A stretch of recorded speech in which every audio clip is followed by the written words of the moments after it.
Hello and welcome or welcome back to my channel.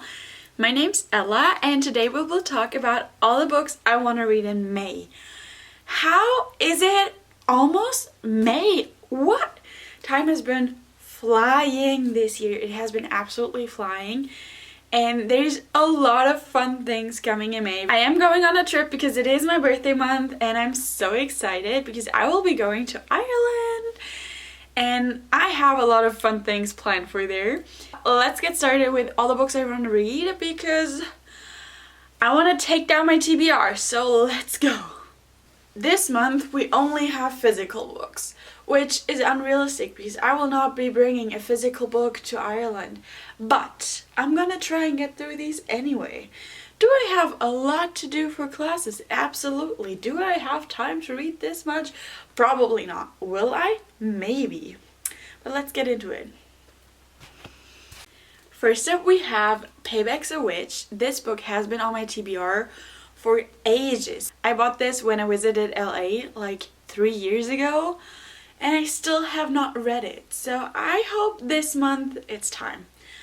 But this book is about Emmy and she's a witch and she has put herself in exile, I think because of some family issues, but there is I think like a spell casting contest and she comes back for that. And Payback is a Witch. Next up we have The Bridge Kingdom and I'm so excited for this book. I've been wanting to read this for ages. This probably also has been on my TBR for way too long, but this is about a princess who's sent to be the bride to the king of the enemy territory. And she was raised as a warrior as well. She's sent there to destroy the enemy territory and the enemy king.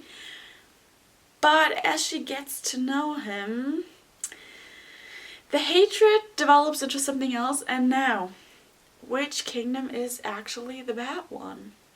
Next up we have Gothicana. This was already in my TBR video, I think for February, and I still have yet to read it. I have not read it yet, and I really want to because this sounds so good.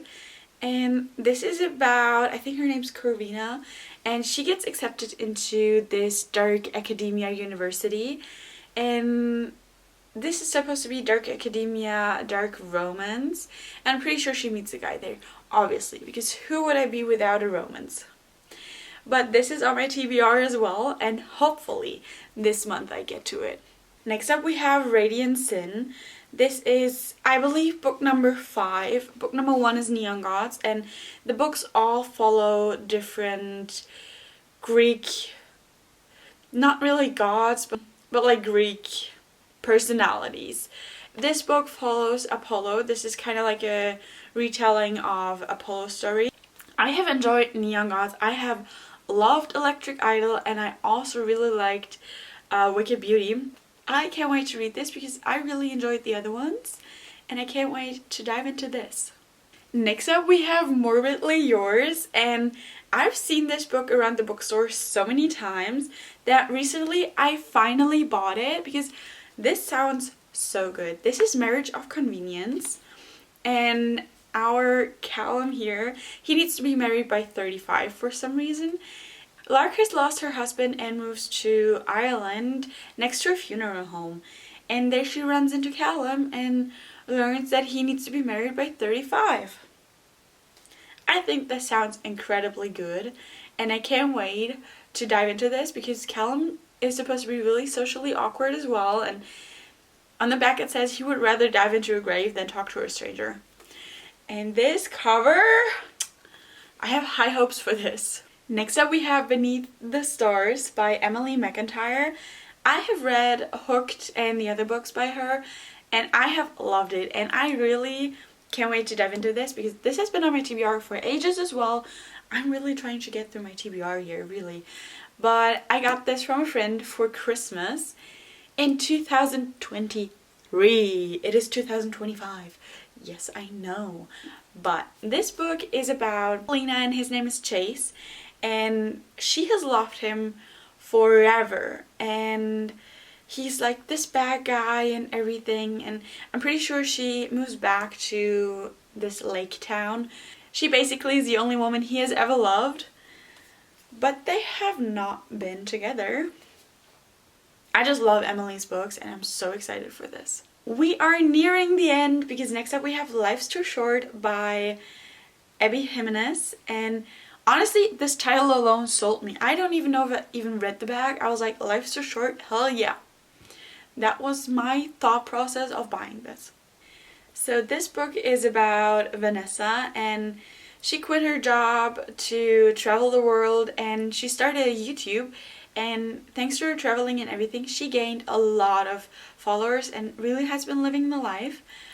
But she really like tries to live it to the fullest because her mom and I think her sister have not made it to the age of 30, so they have passed away really early on.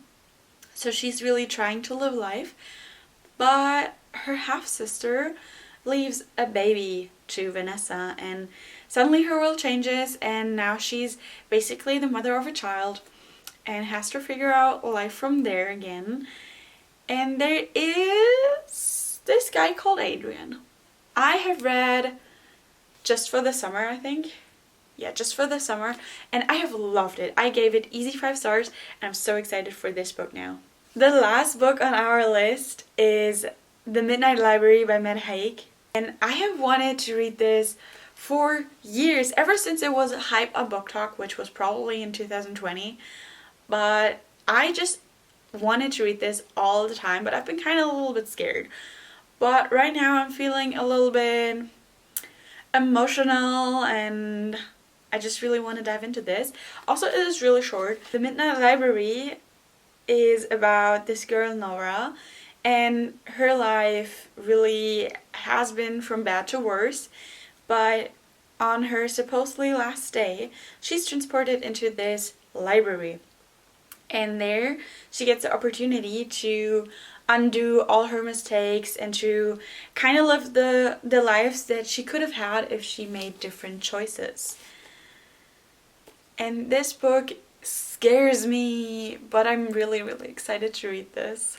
That's my TBR. Oh my god, I'm so excited for all of these books because honestly most of them have been on my shelf for way too long and I'm so excited to get to them.